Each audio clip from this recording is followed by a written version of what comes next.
Γεια σας παιδιά, στο σημερινό βίντεο κάνουμε unboxing του ZTE α460. Είναι μονόκαρτο 1,1 GHz τετραπύρινο Android Lollipop 5.1.1. Παιδιά, το Android 5.1.1 υποστηρίζει φακέλους τέτοιου τύπου, πατάς και τους βαγάζεις και τους 4 σε ένα σημείο εικόνας. Είναι τέλειο. Δυνατό LED για την πίσω κάμερα στα 5 MP, LED χρώματος άσπρο προς μπλε, δυνατό πολύ σαν του Galaxy S4 του Mini. Και το καλό είναι ότι υπάρχει εφαρμογή στο Lollipop 5.1.1 που κρατάει το φακό ανοιχτό ακόμα και άμα κλειδώσει την οθόνη σου για εξοικονόμηση μπαταρίας, και επίσης δεν ζεσταίνεται το LED γιατί είναι μεγαλύτερης κλίμακας. Ανοίγουμε λοιπόν. Κόψαμε εδώ πέρα το seal, ότι είναι original. Πάμε να δούμε τι έχει μέσα στο unboxing μας. Έχουμε καλώδιο φόρτισης USB. Τα ακουστικά του που είναι μαύρα στο μαύρο μοντέλο. Αυτά εδώ πέρα τα ακουστικά που είναι σαν τηγάνι είναι επικώς για τον Μπούτσο. Δεν μπαίνουν στο αυτί και πονάει εκτός από αυτό. Το καλό είναι ότι έχουν τριπλό jack audio, οπότε έχουν surround sound για αριστερό, δεξί και woofer. Βγάζουν καλή ποιότητα ήχου για τους λάτρες μουσικής, αλλά δεν θα το αντέξει το αυτί σας. Θα συνιστούσε κάτι σαν αυτά της Sony Ericsson, τις ψήρες με σιλικόνη που έχουν και επιχρυσωμένη άκρη που είναι ακόμα καλύτερη στην αντοχή στο πέρασμα των χρόνων, και έχουν και πολύ δυνατό woofer και βασικά bass sound. Έχω και το άσπρο να σας κάνω unboxing. Αυτό είναι το μαύρο που πήρα εγώ. Βλέπουμε εδώ πέρα το διακριτικό μπλε. Δεν έχει κουμπάκια, είναι αφής αυτά εδώ. Έχει τη ζελατίνα πάνω του.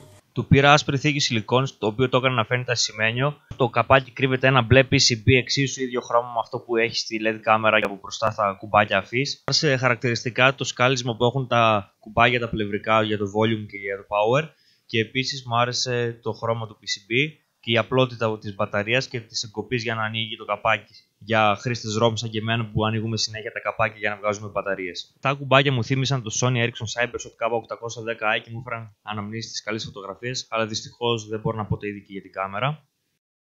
Στο σημείο του βίντεο έχω full χαμηλή φωτεινότητα και φαίνεται υπερβολικά φωτεινό, αν και κάνει τρελή εξοικονόμηση ενέργειας. Μπορούμε να βάλουμε και root και να κάνουμε με το Purify ακόμα καλύτερα πράγματα. Είναι ένα πολύ καλό 5 Έχει πολύ καλό κράτημα για το δικό μου μεγάλο χέρι. Έχει εδώ πέρα το ηχείο, είναι 4G. Κάμερα πίσω 5 MP. Η μπροστή είναι πολύ καλή. Η οθόνη είναι high definition 720p, 1280 νομίζω. Περνάμε στο review αυτή τη στιγμή. Θα δείξω τώρα τι φωτογραφίες βγάζει και επίσης πώς φαίνεται η ανάλυση του, που γιατί δεν ξέρω, στο γερμανό το έχω βάλει με άλλη ανάλυση. Θα σας δείξω τώρα και φωτογραφία από αυτό το γεγονός. Βγάζουν μούφα αναλύσεις, κυρίες και κύριοι, κάνουν παραπλάνηση καταναλωτής. Δηλαδή, αν ψάχνετε high definition οθόνη, αυτή δεν είναι. Παρ' όλα αυτά, έχει πάρα πολύ καθαρή ανάλυση για τα 5 inch του. Έχει αρκετή καλή πυκνότητα. Αλλά πρώτα το intro.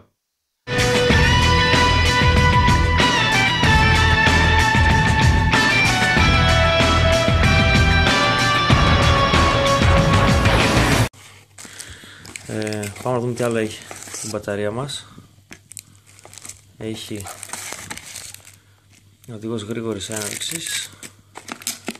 Επίσης έχει ανταπτοράκι για να φορτίζουμε κιόλας. Και φαίνεται να έχει κάτι ακόμα κρυφό εδώ κάτω. Πάμε να δούμε άμα είναι. Και όχι, δεν έχει κάτι άλλο. Έχει μόνο τη βάση στήριξη εδώ πέρα το χαρτί για να μην χαλάσει. Πάμε λίγο στο κινητό και να δούμε άμα κολλάει περισσότερο με το One Piece.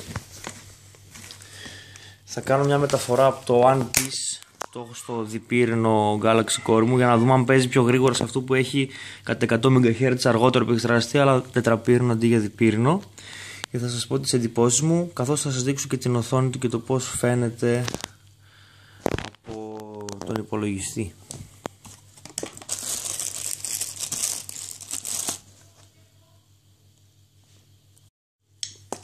Πήραμε και μια θήκη εδώ πέρα της PowerPhone. Το κινητό έχει το kernel 3.10.49, η έκδοση Android 5.1.1. Το ROM είναι το COS-GR, Cosmote GR Blade, η έκδοση. Όχι ότι είναι και το καλύτερο ROM εκεί έξω, αλλά τέλος πάντων. Από root και Purify το κινητό καταναλώνει 238 με 240 MB από το 1 GB, οπότε είναι πάρα πολύ γρήγορο. Αλλά να σημειώσουμε ότι φταίει και το ROM το 5.1.1, είναι πολύ ελαφρύ το Lollipop. Εδώ έχω full χαμηλή φωτεινότητα και από το Purify μου έχει βγάλει ακόμα και τις εφαρμογές σε λίστα για να μην χάνεις χρόνο και να τις βρίσκεις αλφαβητικά, και δεν μου άρεσε και προτιμώ τα παλιά screen. Μου άρεσε το γεγονός ότι έχει φακέλους του Android 5.1 όπως ξαναείπα. Εδώ πέρα έχουμε κάτω από 3 λάμπες, δηλαδή υψηλό φωτισμό φωτογραφία στα 5 MP πίσω. Εδώ έχουμε σε χαμηλό φωτισμό με το δικό του flash φωτογραφία. Και τέλος να δούμε και τη selfie του σε αυτά τα 4 φώτα λάμπες. Είναι αυτή εδώ πέρα. Δεν είναι και ό,τι καλύτερο εκεί έξω. Συμπερασματικά λοιπόν για αυτό το τηλέφωνο τι έχω να πω. Άμα είστε φαν της φωτογραφίας, μην το πάρετε. Δεν βγάζει καθόλου καλές φωτογραφίες. Θα σας δείξω τι εννοώ τώρα αμέσως.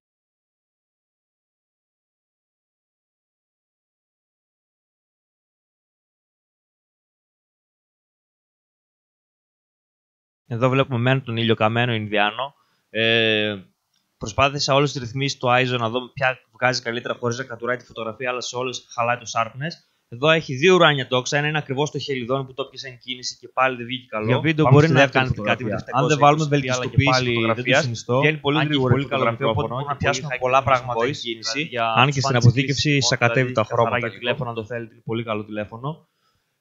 Στην μπροστινή κάμερα δεν μου άρεσε και πολύ. Δεν έχει καλό αισθητήρα, αλλά δεν έχει καλή αποθήκευση. Το ISO τα χαλάει όλα. Μου άρεσε η επιλογή. Ουσιαστικά η φωτογραφία βγαίνει κατουρημένη, να το πω έτσι, όταν αποθηκεύεται. Όταν τη βλέπεις, π.χ. εγώ που πήγα στο Γερμανό και το είδα από κοντά το τηλέφωνο, βλέπω ότι στα 100 ευρώ αυτό το τηλέφωνο έχει την καλύτερη μπροστινή κάμερα. Έτσι, φαινόταν πεντακάθαρα, πάρα πολύ sharpness, δηλαδή ακόμη και οι τρίγες μου φαινόταν μία-μία.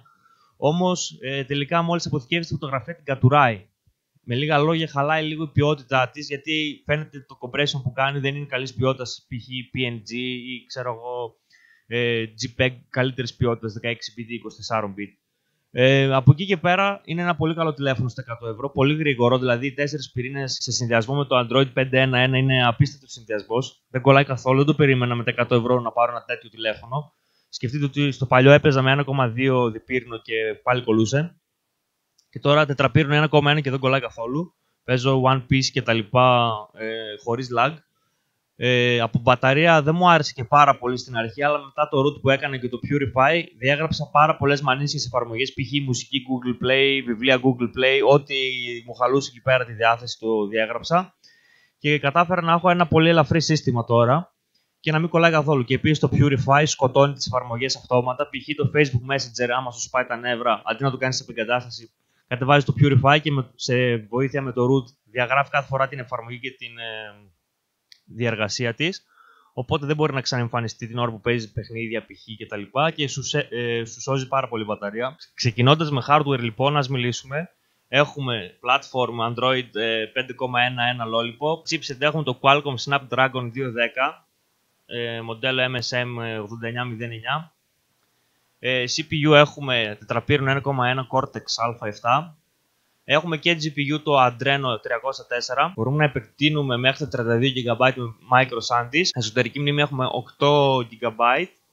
Είναι στα 1 GB RAM η συσκευή. Έχει 5 MP autofocus και πολύ δυνατό LED. Έχει επίσης βελτιώσεις φωτογραφίας και αυτά μου αρέσουν. Έχει ωραίο βίντεο. Για τα 100 ευρώ είναι πάρα πολύ δυνατό. Έχει πάρα πολύ καλό value for money. Ραδιόφωνο εννοείται. Έχει high definition audio κλίση, που σημαίνει ότι έχει αυτόματη ακύρωση δευτερεύοντων θορύβων από το περιβάλλον. Εδώ Greek PC Free. Κάνε like αν σου άρεσε το βίντεο. Ευχαριστώ.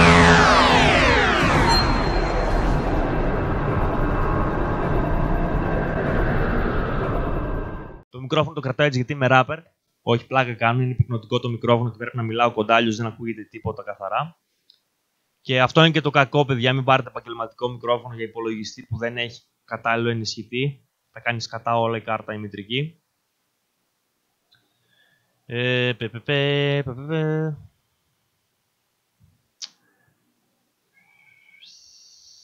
Είναι multi-touch το κινητό, μπορούμε να πατήσουμε σε πάνω από ένα σημείο touch.